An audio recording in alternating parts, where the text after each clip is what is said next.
Welcome everyone to Your Our Unity, a show that wishes to spread a spirit of peace and love in the world, one conversation at a time.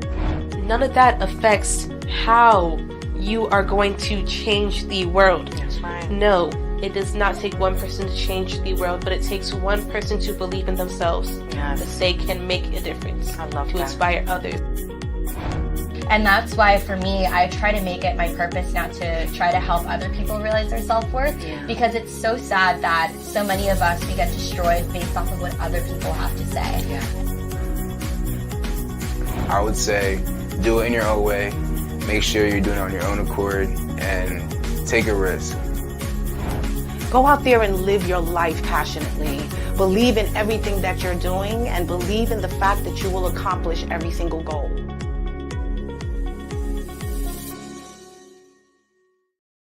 Welcome everyone to Your Our Unity, a show that wishes to spread a spirit of peace and love in the world, one conversation at a time. We want to encourage you to embrace our shared humanity by opening up your heart and your mind to the experiences and perspectives of others.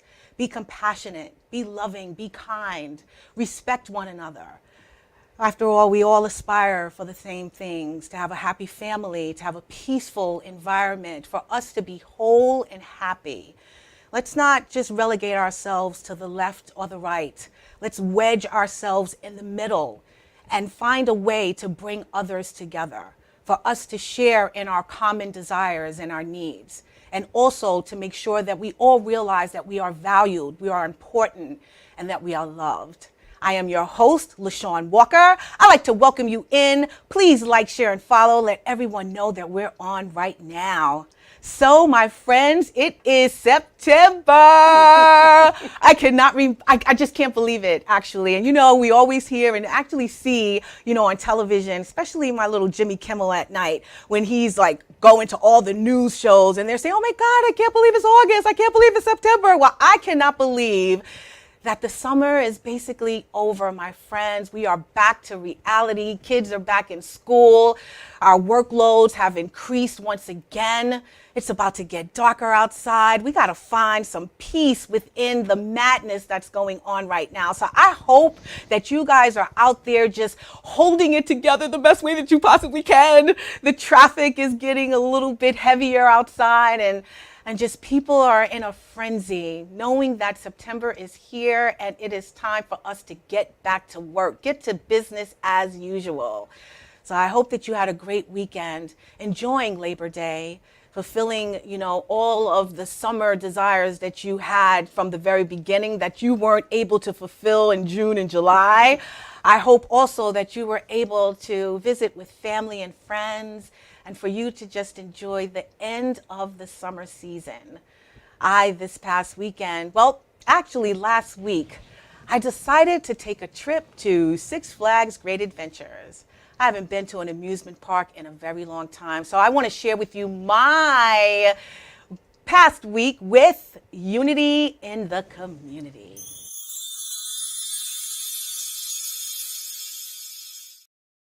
Well, as I mentioned, I went to Six Flags Great Adventures. I haven't been to an amusement park in forever. Actually, since my best friend passed away, we used to go all the time with my daughter and her daughter, and we used to ride the roller coasters.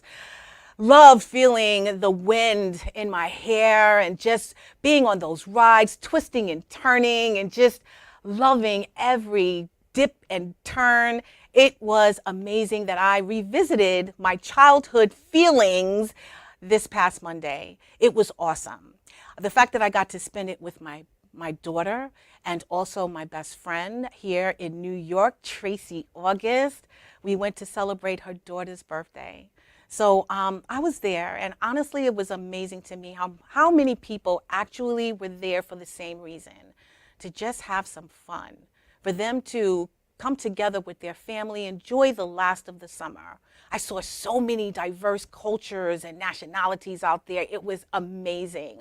I was even shocked to see a lot of Amish people out there. I mean, I know they're not too far away, but the fact that they were there and they were getting drenched on the water rides, they were on the roller coasters, in their long dresses, in their traditional attire. It was just amazing to see. So I enjoyed that moment and knowing that everyone actually at that one time wanted to come together for the exact same thing. And that was to have fun. So I did the roller coaster. I was a little afraid because, like I said, I haven't been on it in quite a few years. But I took the opportunity and I abated fear. And I got on the highest one there, actually, from what I understand, is Kum Ka or something like that. And I rode it with my daughter, and it was amazing. And then I had the opportunity this past weekend to travel to Maryland. Unfortunately, my best friend, Charlene, lost her sister, and I'll be sharing that with you a little later in the next coming weeks or so. Rosalind, who's been on the show before, cancer survivor, and now unfortunately she passed away. So I went, myself and my other girlfriends, to rally around her, to support her, to care for her heart right now because she's going through some things. So we went to the Old Westminster Winery. It was amazing, I will say. The ambiance was spectacular. It was such a picturesque day. And we just communed with one another. We talked, we shared, we laughed. We had an amazing time. We had some cocktails. I mean, even though it's a winery, I had an espresso martini. So we just took the opportunity. You can show the photos. We just took the opportunity to just take in all of the beauty of that day. It was truly a great adventure even there. And then at the end of the evening, we decided to all come together for a photo. But if you see those beautiful huts, everyone had their own space. You could play your music in there. The dinner was amazing. It just was a great time to be had. And I'm so glad that I was able to go down and support my friend at this time. So I hope that you guys did the same. I hope that you brightened up someone's day this past week. I hope that you was a blessing in someone's life this past week. I hope that you also realize the beauty that you have within yourself this past week and that you radiated that same beauty and light onto others.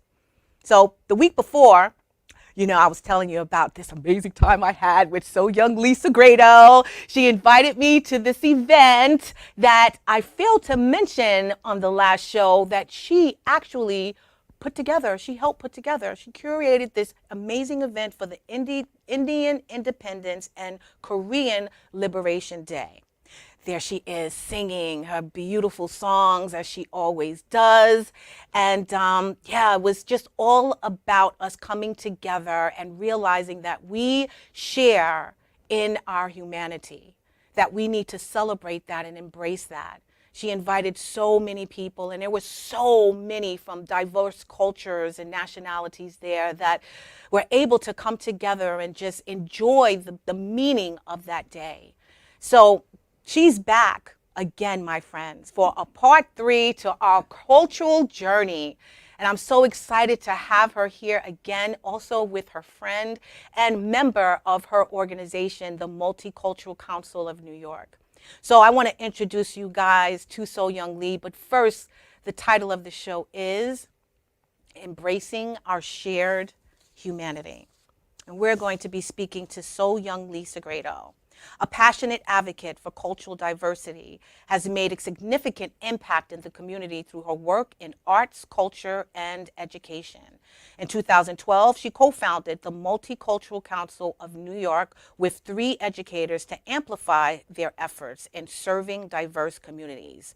Since then, Soh Young has collaborated with various organizations, including the Queens Public Library System, where she has been a familiar face for over 20 years. Offering Korean cooking classes and hosting online shows during COVID. Her musical concerts are notable for featuring artists from diverse ethnic backgrounds, reflecting her commitment to diversity, equity, and inclusion. In addition to her work with the Multicultural Council, Soh Young established the Asian Pacific Council of Education, LI, in 2020. Inspired by her participation in a conference at Hofstra University and the encouragement of LILTA leader, Daphne Arizier. As president of the organization, So Young continues to collaborate with groups such as the Shanti Fund, Hofstra University, and the Korean American Association of Greater New York. She is also actively involved in the Suffolk County Asian American Advisory Board and serves as a Korean representative on the Town of Hempstead Community Committee, tirelessly advocating for increased minority representation and understanding in education and beyond. I would just like him to continue to show her amazing photos and let you know that she is a ray of sunshine, not only in my life, but others that she touches every single day. So I'm going to now introduce you to Sophia Panagos.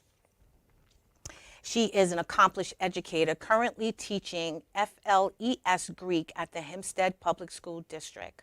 She holds multiple New York State professional teaching and administration certifications, underscoring her dedication to academic excellence. Sophia has a deep passion for helping her students achieve their academic goals and fostering a love for lifelong learning. Proud of her Greek heritage, Sophia shares her love for the Greek language and culture with all her students, enriching their educational experience. In the fall of 2020, she crossed paths with Miss Soh Young Lee at a Jackson IB PYP World School, where Sophia was mentored by Miss Lee-Segredo. Their connection was immediate, and it profoundly influenced Sophia's approach to education, making her a stronger and more culturally aware educator. Inspired by Miss Lee-Segredo, Sophia joined the Multicultural Council of New York.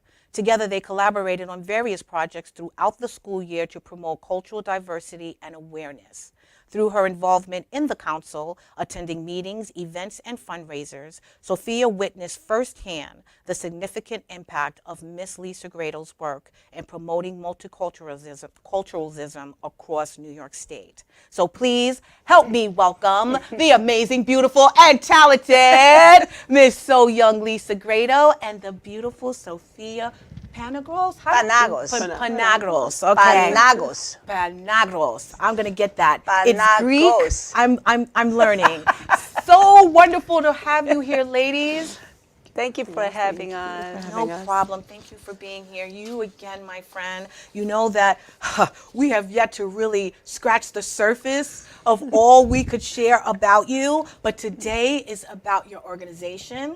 Today is about the great work that you both do and why it is so important, especially now at this time. So again, thank you both for being here. Thank you. So, how have you been since the last time I spoke to you or saw you actually at the India and Korea Independence and Liberation Day? How has everything been going? Well, my energy has shifted, so I already went to work and organizing my room and speak with administrators, planning for the certain events for future. Sharing my ideas, what we needed to do, and go to see my mom. So it's been busy for you as well. Caregiver. But also, I wanted to say that I think it is great that I asked some members around, and Sophia decided to gracefully join us today. I love it. Yeah. I love it. Well, I mean, you know, I shared everything I've been doing for the past couple of weeks. What did you do for the end of the summer?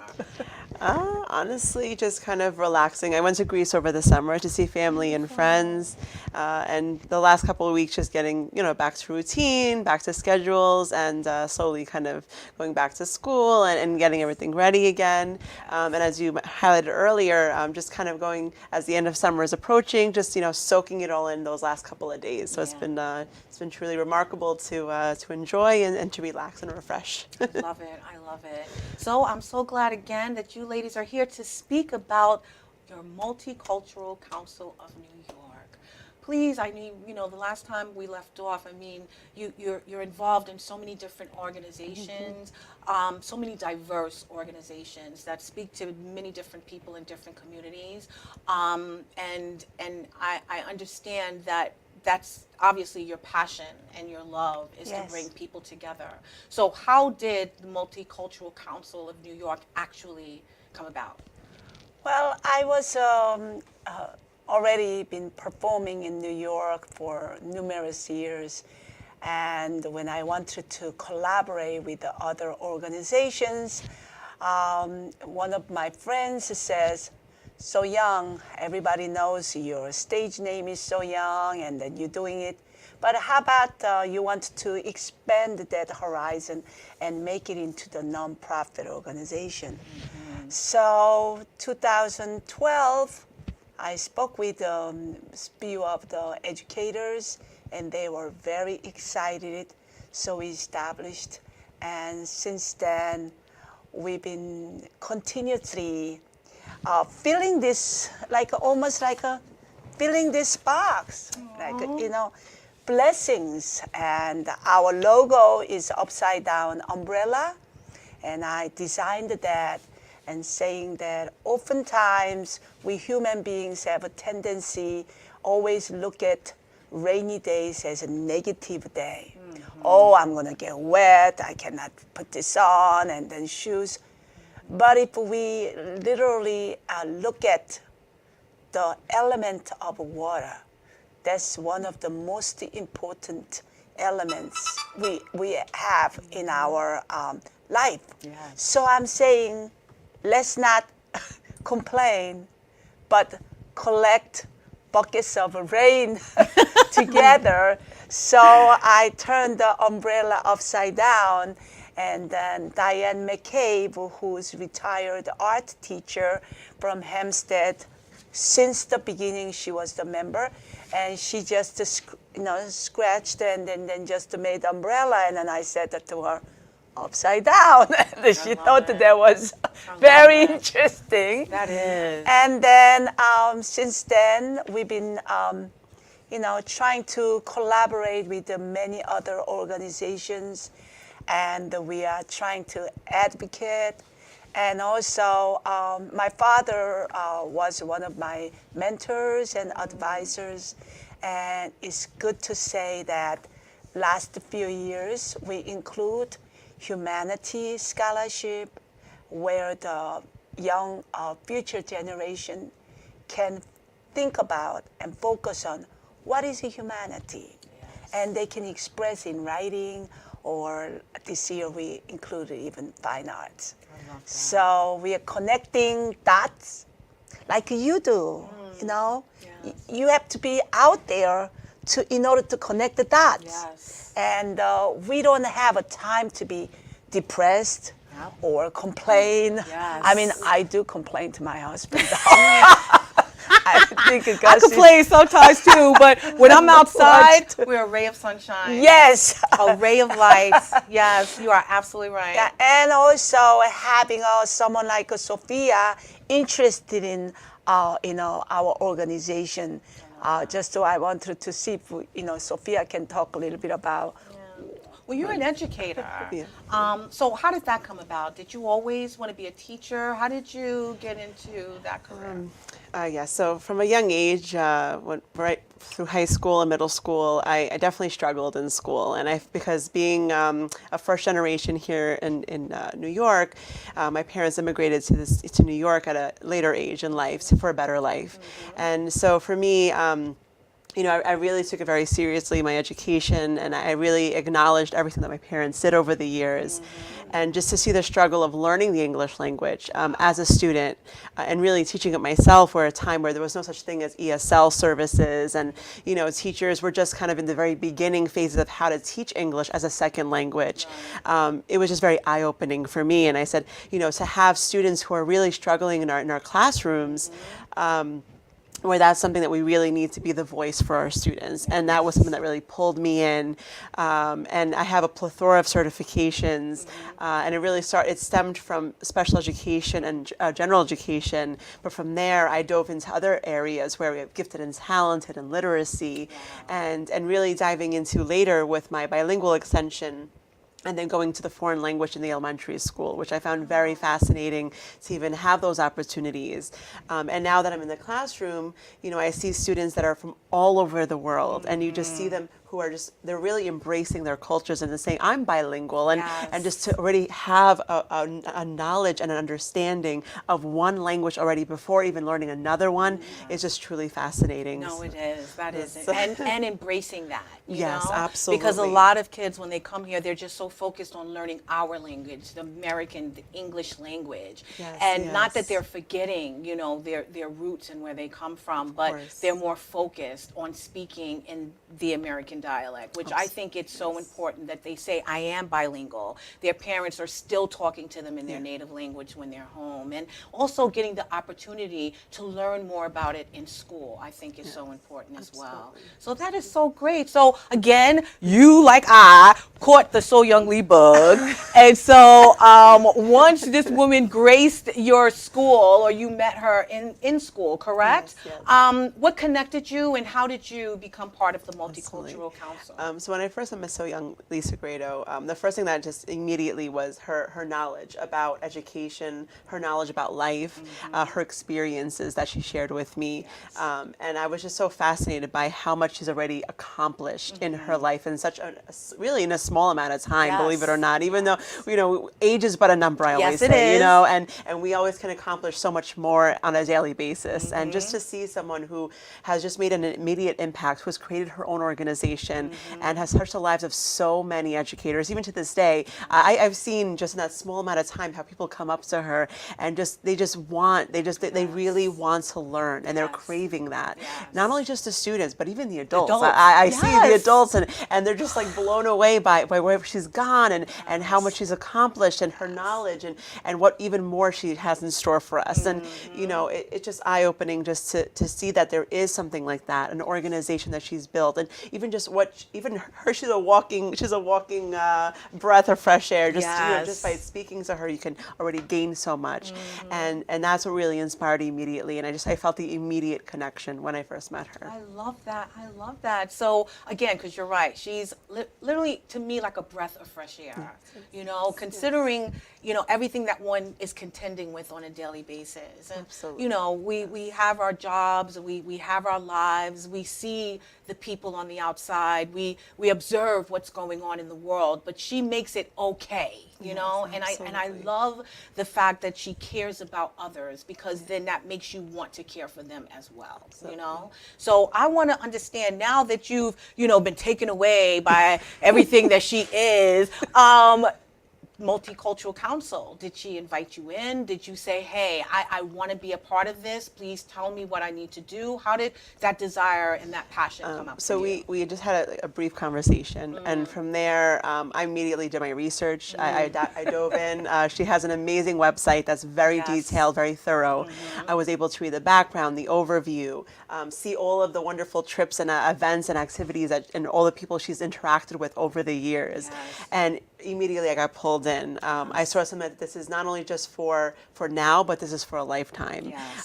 You know, and just to see that, you know, we need to have someone and some, you know, an individual who's pushing, who's encouraging not only just one culture, but every culture, and a community where, you know, we are all diverse, and we all want to learn from each other. We want to really be able to know, but sometimes we just don't know how.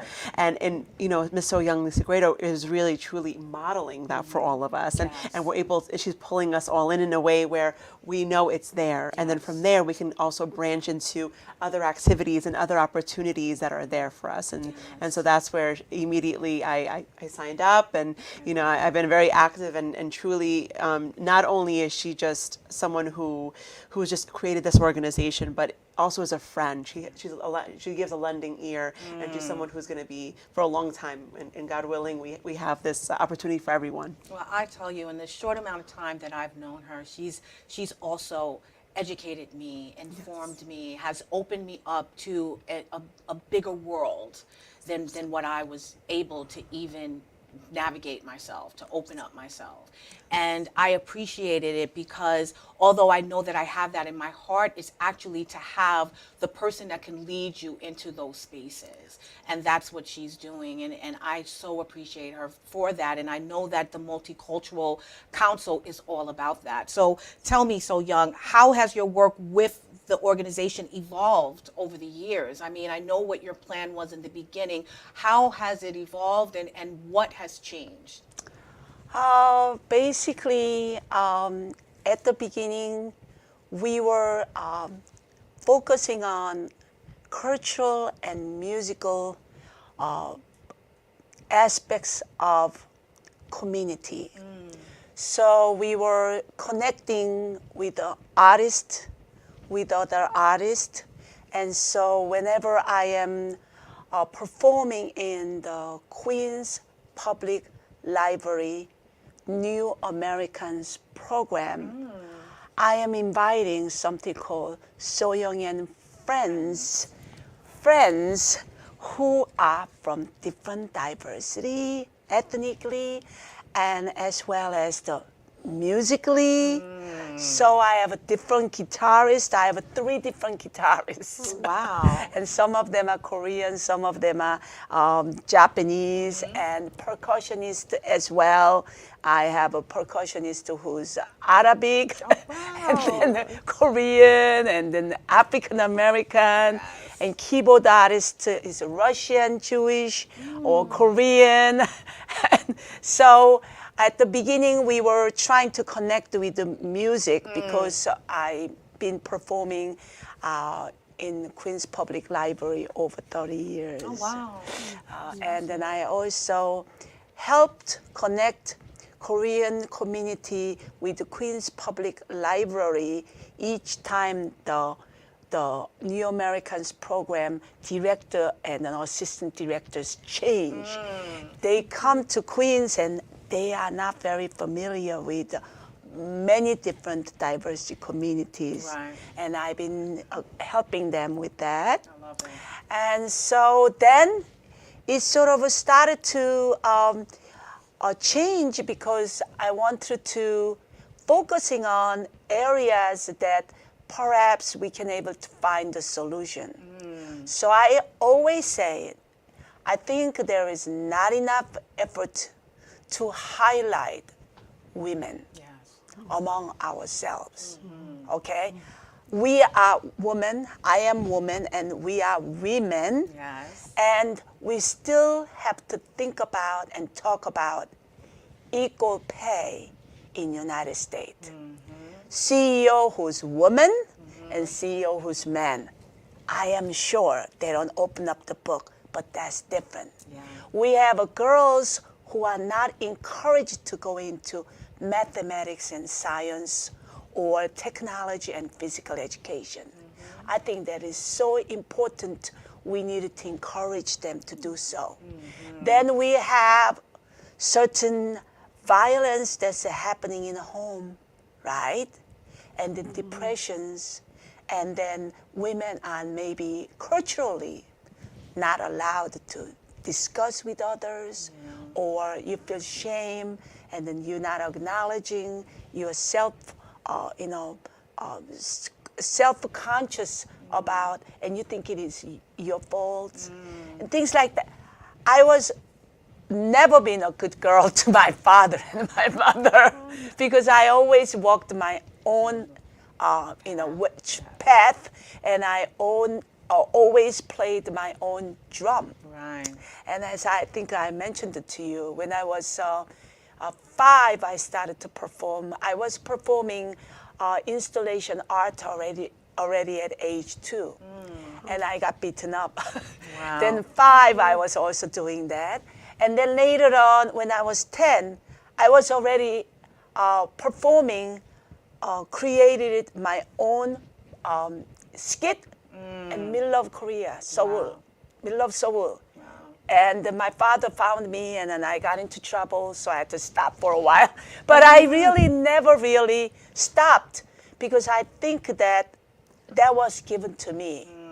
I have my own thought, and I have my own ideas, and I'm trying to constantly tell that to teachers and then students whenever I can. I love it. If you have brain and we do not use it, it's going to become dull. Yes. Yes, and go to way. So you are a champion for many women's issues right now that we're facing.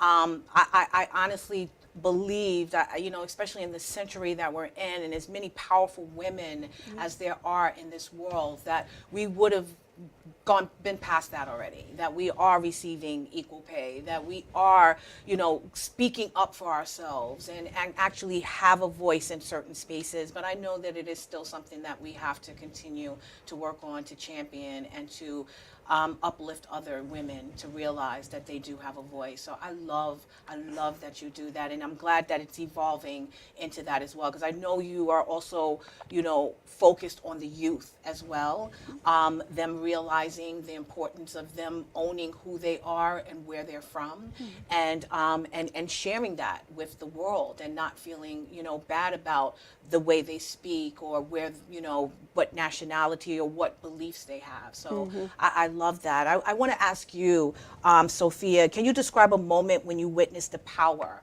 of cultural understanding and empathy in your classroom? So in the classroom when I go every single day, you know, one of the biggest moments for me is when we have students who only speak the Spanish language, and they come in and they're saying to me, oh, I'm going to learn Greek now, you know, and then they're like, whoa, you know, I don't even know English that well, but now they're learning Greek. So when I go in, I always think about, you know, myself in their shoes, and, you know, and I put myself in that position where I want to know how and what it is that they're craving and what it is that they want.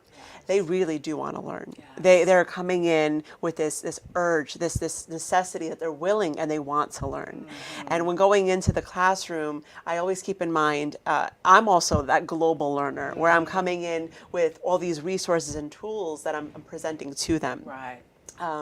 So when I'm teaching a new word, a new set of words, and we're focusing on a specific topic, recently we did like the supermarket, and they love menus, and they were creating their own menus, and we really kind of broke it down, and just seeing their faces light up when there's, you know, they think about, oh, comida, food, and fajito, and we're learning it in different ways, and just to see that, you know, we're bringing in the community in by bringing the supermarket, by having them look at a grocery list and having them really utilize that, and to see that, it's just eye-opening, because we're not just touching upon language, but we're also building on so many different skills. And just to see how, and they're communicating with one another, and they're able to put that into practice. They're talking with each other, having those conversations, and really kind of having myself pull away from it, but just see all that magic in one classroom happen, just by really modeling it for them and having them, giving those opportunities that it's not just a one-way approach, but really seeing it in all multiple aspects, and pulling away afterwards and having them present within such a short amount of time. We only have about 20-25 minutes in a classroom. But just to see people come by and they're like, Miss Panagos, what's going on in your classroom? And just to see, you know, and that's really an impact of so much of being able to talk to Miss Segredo, having those organizations, those meaningful moments that are available to us. Because without those opportunities, it's not just Miss Panagos going into a classroom. We're getting a whole picture coming in. And coming into a classroom, we're not just having a lesson plan in front of us. We are the walking lesson plan, but at the same token, you know, our experiences, what we're building, because college is just one piece of it. You know, and I hear more and more students that are graduating from college saying, oh, I graduated from college, but I don't really know everything. I'm not prepared enough for any field, whether it's nursing, whether it's or even teaching, life, for that matter. And you know, coming into a classroom now, you know, where we're expected, these wonderful scholars are looking at us, and they want to know, they're craving, and we got to give it to them. And by us having a better understanding about life and experiences, we're able to produce these amazing scholars at the end, and really having them graduate and fulfill, and, you know, going into a life where they're able to be able to master so much and build on those skills. And you know what I love about what you said too? I mean, opening them up to not only the different language, but building the menu and having them shop and learn different language in how we live our everyday life, makes them realize that we all want the same, that we're all understanding the same, that we all need the same. Doesn't that kind of open them up to more tolerance, to more celebrating of each other's cultures? Do you find that as well? Absolutely. And they, even in the hallway, I see them that, you know, growing up as a kid, I wish that we had those opportunities, because now we're international baccalaureate, and just going into, you see it from the classrooms, just walking by the conversations they each have with each other, they have this awareness. And I get so nervous sometimes because I'm like, we're building that here, but is it going to be everywhere? Yes. So when they go to the middle school or the high school or college or beyond, is that going to be available to them? Right. Is it just for now, or is it forever? Well, that's where Multicultural Council of New York comes into play. We are saying we're embracing our shared humanity. How does the Multicultural Council do that? And how do you plan, if you're not already doing it, to sort of instill that in our children, in the youth? Well, I am always embracing International Baccalaureate Primary Years Program learner profile attribute. And so when Ms.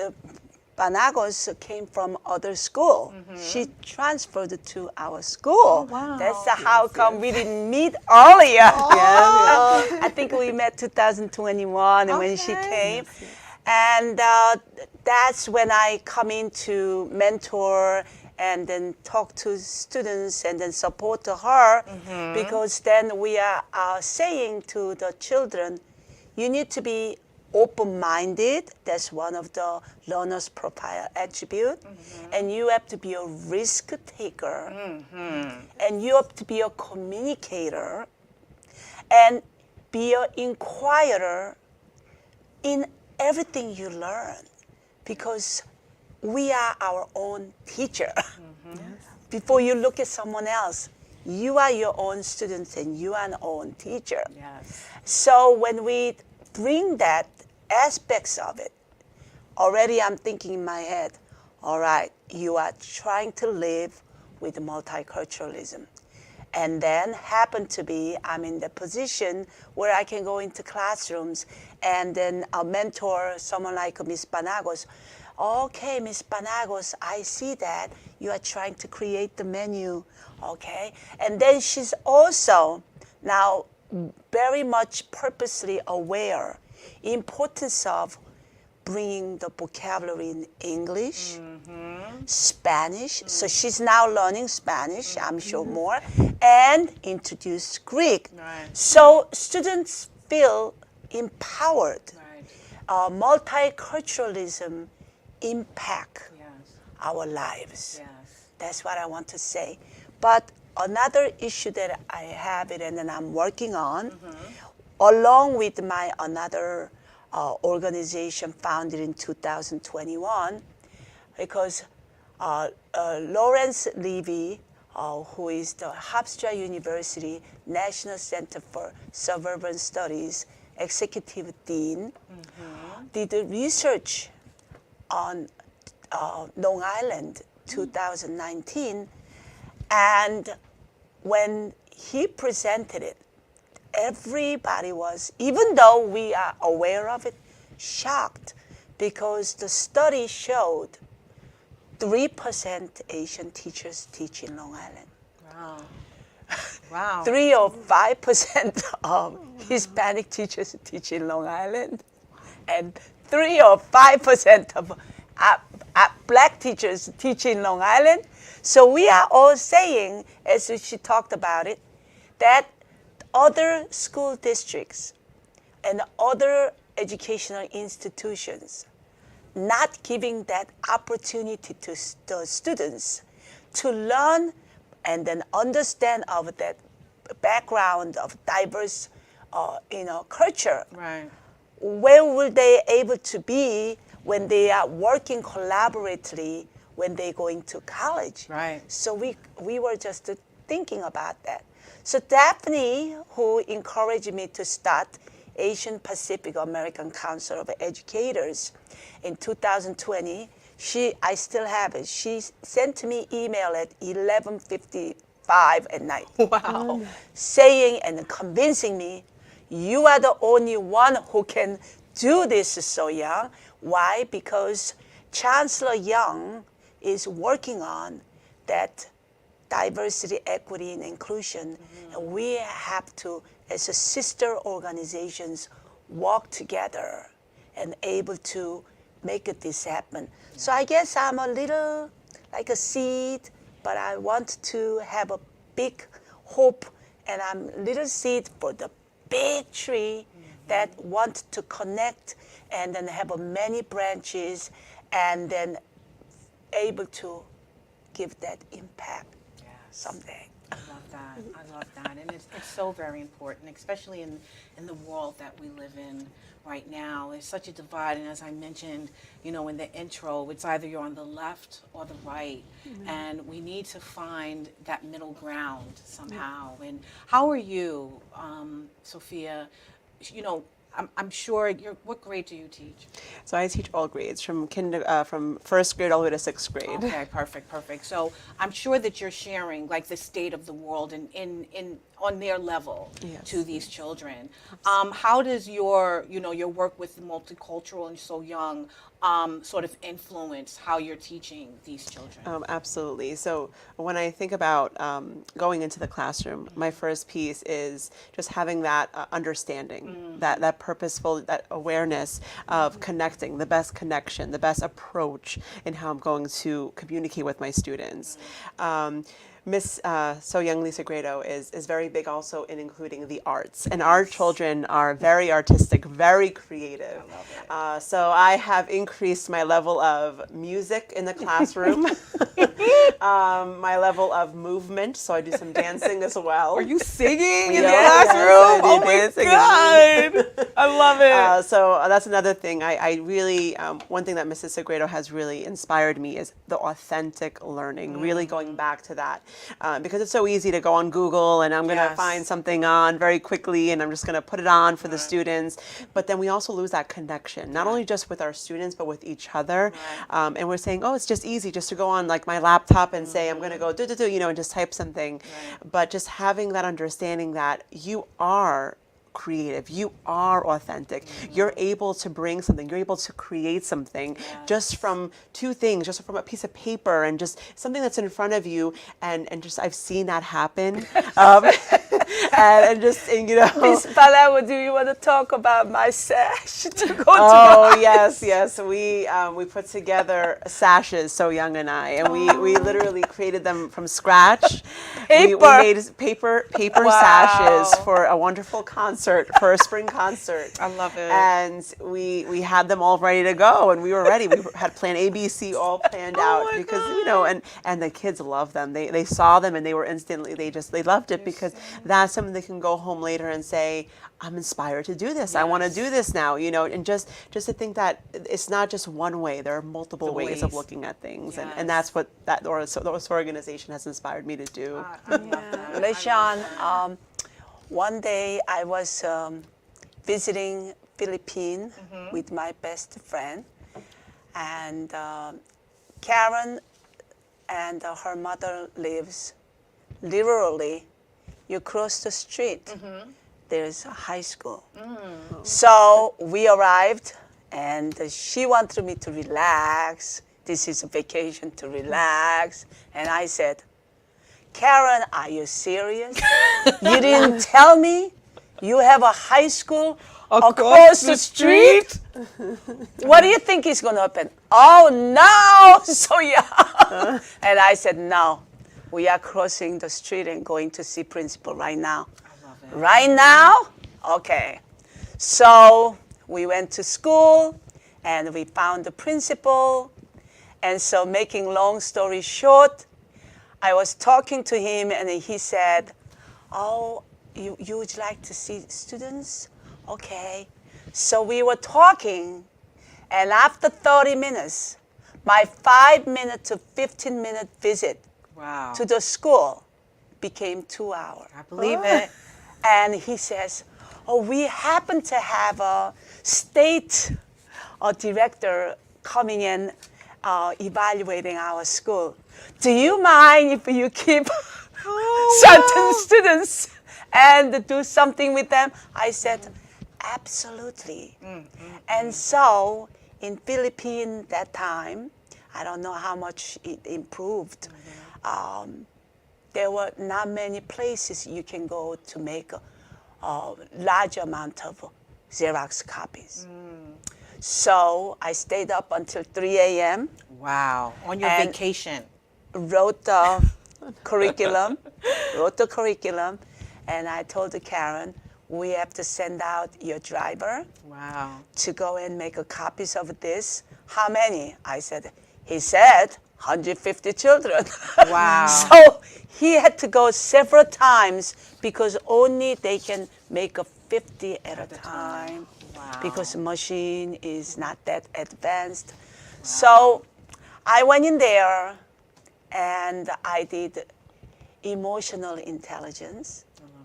Although that one of my theses that I did for Bank Street, and with the other educations I have gone through, I wrote papers, but this one was particularly multiple intelligences theory. How can we use that in our classrooms? And that is not even touching upon culture. This is just about students' learning styles. And then later on, I found Howard Gardner, started all the way over here in the one end of the Harvard University Education Department, Okay. founded that, and all the way at the end of the other wall, Wow. another professor founded the emotional intelligence. And they never heard about what's called emotional intelligence. So I bought the papers and I wrote down, and then I did that, and I said to the principal, you have to give me artist. He said, oh, we have a student who's majoring in art. I said, you do? And so guess what I did, as Ms. Panagos talked about, maybe you want to do that this year. I provided it about 75 students into smaller groups. 3 New York Times hard copy side paper only. They had to create something 3D. I love it. You have no That's amazing. idea That's amazing. what they came up with. Wow. They folded it into man, and they made it into later you can scoop the soup. Wow. At the beginning they struggled, and I said, no, I'm not giving you easy task. You are artist. You can in future create and be an artist. So I am not giving you hint, and you can talk about. And about 20, 30 minutes they struggled, and then they discussed it in each other, and somebody used the bottle of water, that they finished drinking, so they used that and then designed something along with it. It's amazing how we have students who have challenges, but at the same time, they have challenges not to turn off the phone and then create. Right. I love that. That's so important. I'm glad that you did that on your vacation. But spreading clearly multiculturalism all around the world, even when she's supposed to be laid up in the beach with a Mai Tai. So I love that about you. And this is why you do the important work that you do, because you see that it's needed no matter where you go and what the environment is. You still see the need. So let me ask you, what challenges have you faced in promoting, multiculturalism? And how do you sort of navigate that challenge? Well, I think you hit the nail on the wall. It's not easy to maintain and carry daily responsibilities being a leader of a nonprofit organization. So I'm talking to some of you who's watching right now. So as I mentioned, it is challenged to get the fundings, okay? And so also, I'm doing these things after my work hours. Sometimes I leaving work at 5 o'clock, 6 o'clock. Last Thursday, I left at 7 o'clock. And so I really believe that I need to give it to my energy and then time and effort to where I work. But then I'm doing on the side, these nonprofit organizations. So sometimes we do have difficulties finding the fund and the donations. And I'm not somebody who's, like a superpower, super PAC.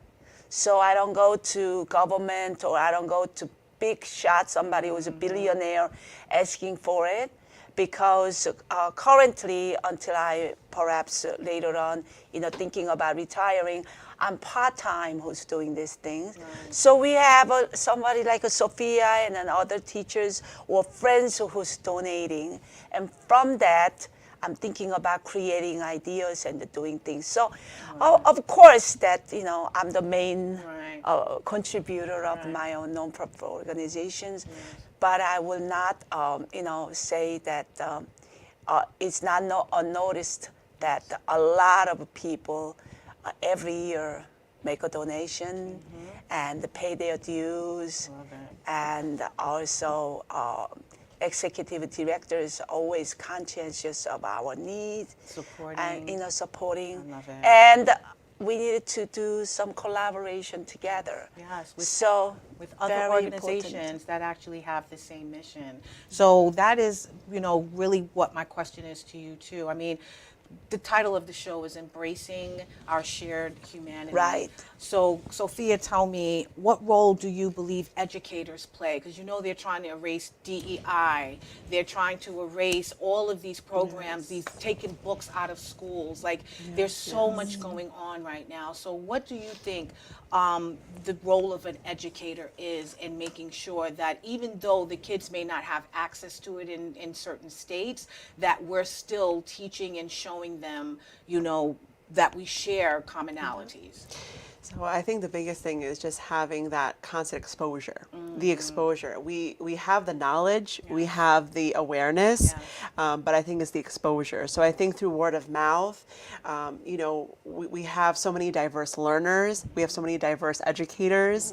It's just a matter of putting this into action now.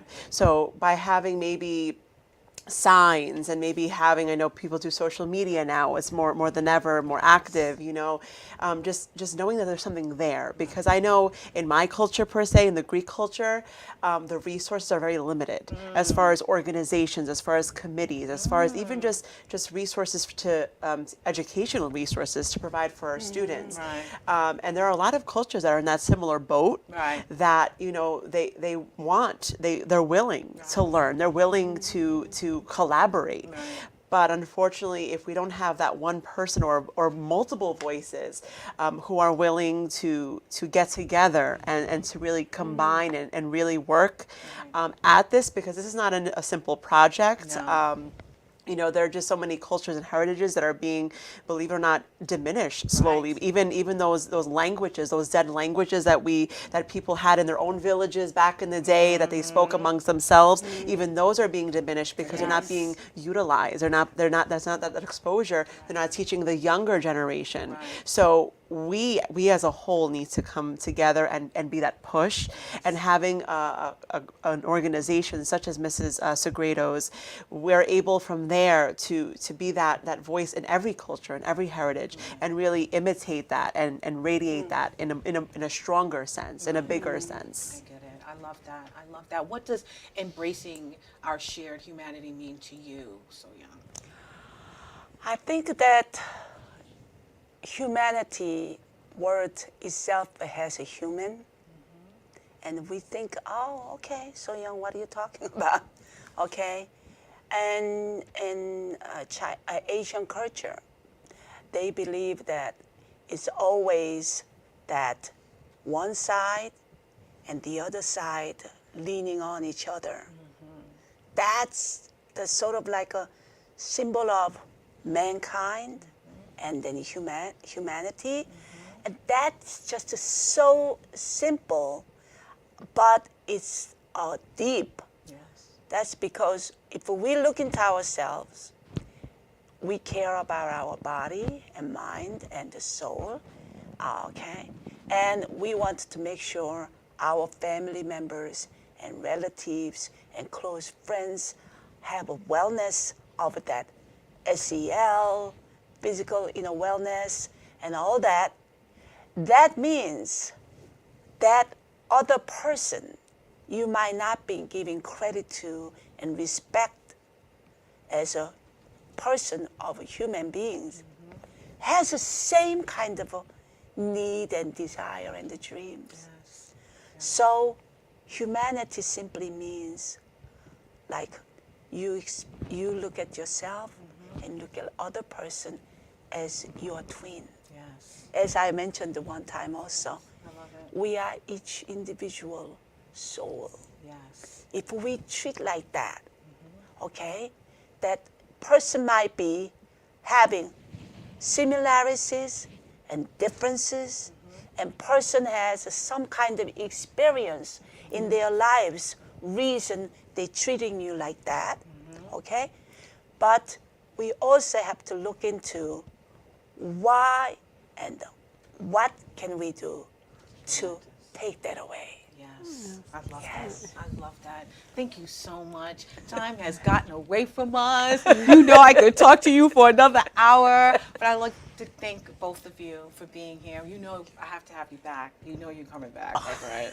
But thank you so much, So Young, and thank you so much, Sophia, for being here and just sharing what embracing our shared humanity actually means, not only for adults, but also for the youth that probably don't even understand what that literally means right now in the world that we're living in. So I'm going to make a believe love this it. is our Yes. shared box, and Shared your box. soul Thank you. and your soul And we all and come my together, soul respecting all one another. come together I love it. and collect Love blessing. it. Thank you so much for being here. We're going to put up the Multicultural Council information where you can reach out and support, be a part of it. That is Soh Young Lee-Segredo. You can also reach out to, I'm sure Sophia there as well. Yeah, there's her information, and please check her out. Google her. You will find out more information about her than I can actually share with you right now. So I want to get real quick to the Dare to Be You. Oh, I can't wait. And it is. Embracing our shared humanity is about seeing ourselves in others, understanding that our differences make us unique, but our commonalities unite us. When we honor the dignity of every person, we create a world where compassion and unity thrive. So dare to be you by embracing the humanity in others. Recognize that our shared experiences and emotions connect us all. By valuing every person's story, you help build a world rooted in compassion, understanding, and unity. And that's exactly what these beautiful young ladies shared with us today. Through art, through creativity, through learning, through teaching, through sharing what you have in your world with others, you can connect with each other. You can find those commonalities. So I want you to go out there and do that today, not tomorrow, today.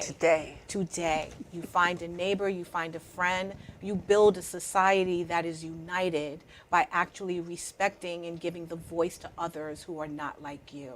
I'd like to thank you guys so much for tuning in to another episode of Your Unity. I'd like to most importantly thank our amazing guests, Sophia as well as Soh Young Lee, for being here and sharing their stories and what's on their hearts. I want you guys to have a wonderful evening. Please remember that peace and love is in the palm of our hands. So let's go out there and be some love, share some love, and just give some love. We'll see you next week on Your Unity. And in the meantime, we hope you have a wonderful, blessed night. Say good night, ladies. Good night. We love you. Buenas noches. 좋은 밤입니다. Yes, say it in Greek, girl. Kalimikta. Yes.